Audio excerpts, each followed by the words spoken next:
क्या होता है अंतिम सांस के बाद? क्या आत्मा शून्य में विलीन हो जाती है या फिर वो उन द्वारों को पार करती है जिन्हें मनुष्य की समझ से परे है? नमस्ते आत्मिक यात्री। आज हम बात करेंगे जीवन के सबसे गहरे रहस्य, मृत्यु के बाद की यात्रा के बारे में। ये कोई डरावनी कहानी नहीं, बल्कि तिब्बती बौद्ध धर्म की वो अद्भुत शिक्षा है जो हमें बताती है कि मृत्यु अंत नहीं, एक परिवर्तन है। क्या है ये गूढ़ ज्ञान? तिब्बत की पहाड़ियों में छिपे इस ज्ञान को बारदो थोदोल कहा जाता है, जिसे पश्चिम में तिब्बती बुक ऑफ द डेड के नाम से जाना जाता है।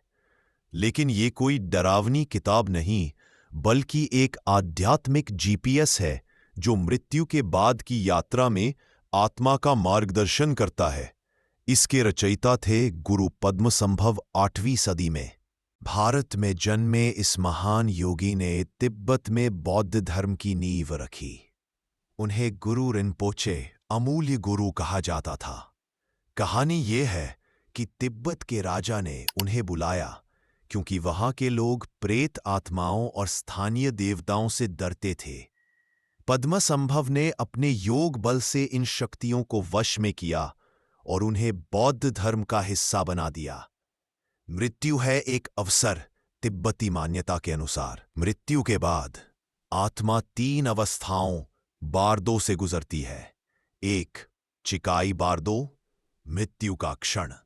2 चौन्यद बारदो, दिव्य और भयानक दृश्यों का सामना। सिद्धपा बारदो, अगला जन्म। पहला चरण चिकाई बारदो, जब शरीर छूटता है तब आत्मा एक अद्भुत प्रकाश देखती है। ये कोई साधारण रोशनी नहीं, बल्कि ब्रह्मांड की चेतना है। जो लोग जीवन में ध्यान और साधना करते हैं वे इस प्रकाश को पहचानकर मोक्ष पा सकते हैं, लेकिन जो डर जाते हैं वे अगले चरण में चले जाते हैं। क्यों डरते हैं लोग? हमारा मन अज्ञात से भयभीत होता है। जैसे कोई व्यक्ति अंधेरे कमरे में अचानक चमकती लाइट से घबरा जाए, वैसे ही ये दिव्य प्रकाश अप्रस्तुत मन को भ्रमित कर देता है। यही से शुरू होती है आत्मा की परीक्षा। भाग 2 चोनियद बारदो, जहां दिखते हैं मन के राज। हम जैसा सोचते हैं वैसा बन जाते हैं। ये वाक्य सच हो उठता है मृत्यु के बाद के इस चरण में। जब आत्मा शरीर से मुक्त होकर चोनियद बारदो में प्रवेश करती है तो उसे अपने ही मन के दर्पण में झांकने का मौका मिलता है।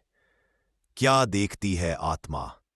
1 शांत देवता, सफेद वस्त्रों में लिपटे, मुस्कुराते हुए दिव्यकृतियां जो प्रेम और करुणा बिखेरती है। 2 क्रोधी देवता, नीले लाल रंग के आग उगलते हुए राक्षसी स्वरूप जो डरावने लगते हैं। लेकिन यहां राज ये है, ये न तो स्वर्ग है न नरक। ये सभी दृश्य हमारे ही संस्कारों और कर्मों की छवियां हैं। जैसे सपने में हम अपने डर और इच्छाओं को देखते हैं, वैसे ही यहां मन की गहराइयां साकार हो उठती हैं। क्यों आते हैं ये दृश्य? शांत देवता, हमारे पुण्य कर्म और सकारात्मक विचार। क्रोधी देवता, दबे हुए गुस्से, डर और लालसाएं। स्विस मनोवैज्ञानिक कार्ल यूंग ने ठीक ही कहा था, जब तक हम अपने अंधकार को नहीं जानते हम उसके गुलाम बने रहेंगे। परीक्षा का समय इस चरण में आत्मा से केवल एक ही प्रश्न पूछा जाता है, क्या तुम इन दृश्यों को अपना मानकर भटकोगे या समझोगे कि ये सब तुम्हारे मन की ही उपज है? जो लोग जीवन में ध्यान और आत्मचिंतन करते हैं वे इस सच को पहचान लेते हैं, ये सब माया है। न तो कोई देवता मुझे पुरस्कार देने आया है, न ही कोई राक्षस सजा देने हैं। ये सब मेरे ही मन के खेल है। कैसे मिलती है मुक्ति? शांत देवताओं के प्रति आसक्ति न रखे, क्रोधी देवताओं से भय न खाए, बार बार याद दिलाए ये सब अस्थाई है, ये मेरी ही चेतना का खेल है। जीवन की सबसे बड़ी विडंबना, हम जिसे स्वर्ग समझकर भागते हैं और जिसे नरक समझकर डरते हैं, दोनों ही हमारे अपने मन में बसते हैं। भाग 3 सिप्पा बारदो, कर्मों का न्यायालय और नया जन्म। अब हम पहुंचते हैं मृत्यु यात्रा के सबसे निर्णायक चरण में, जहां आत्मा के सामने खुलता है कर्मों का लेखा जोखा। ये कोई भगवान का न्याय नहीं, बल्कि प्रकृति का अटल नियम है। जैसा बोगे वैसा काटोगे। कैसे काम करता है कर्म का नियम? हर विचार, हर कर्म एक ऊर्जा तरंग छोड़ता है। ये तरंगें बन जाती हैं अदृश्य आकर्षण बल।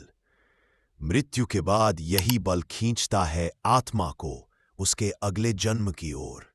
3 प्रमुख शक्तियां जो तय करती है पुनर्जन्म। 1 तृष्णा, लालसा, मुझे फिर से जीना है। द्वेष, घृणा, मैं इस स्थिति से भागना चाहता हूं। 3 अविद्या, अज्ञान, मैं समझ ही नहीं पा रहा क्या हो रहा है। मजेदार तथ्य, जब आत्मा नया शरीर ढूंढ रही होती है तो उसे संभोग करते जोड़े के दृश्य दिखाई देते हैं। तिब्बती ग्रंथों के अनुसार ये एक प्रतीकात्मक आकर्षण है। जिस जोड़े के प्रति आकर्षण होगा उसी के गर्भ में प्रवेश। लेकिन यहां फंसाने वाली बात यह है, जन्म लेने की जल्दबाजी ही बंधन का कारण बनती है। गुरु नानक देव जी ने सही कहा था, जैसे मछली पानी में रहकर भी प्यासी रहती है, वैसे ही मनुष्य अनंत जन्म लेकर भी तृष्णा से मुक्त नहीं हो पाता।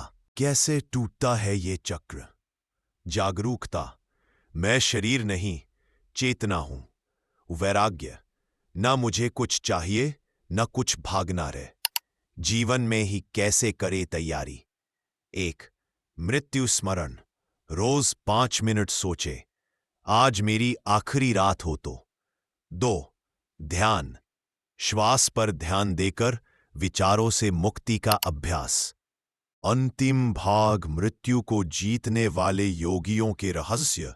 तिब्बत के हिमालय में कुछ योगी ऐसे भी होते हैं जो मृत्यु पर विजय पा लेते हैं। इन्हें देखकर लगता है मानो ये शरीर छोड़ने का नहीं, बल्कि नया शरीर धारण करने का प्रदर्शन कर रहे हो। चमत्कार नहीं, विज्ञान है ये। शरीर छोड़ने से पहले लोटस पोज में बैठ जाते हैं। श्वास रोककर हृदय गति स्वयं रोक लेते हैं।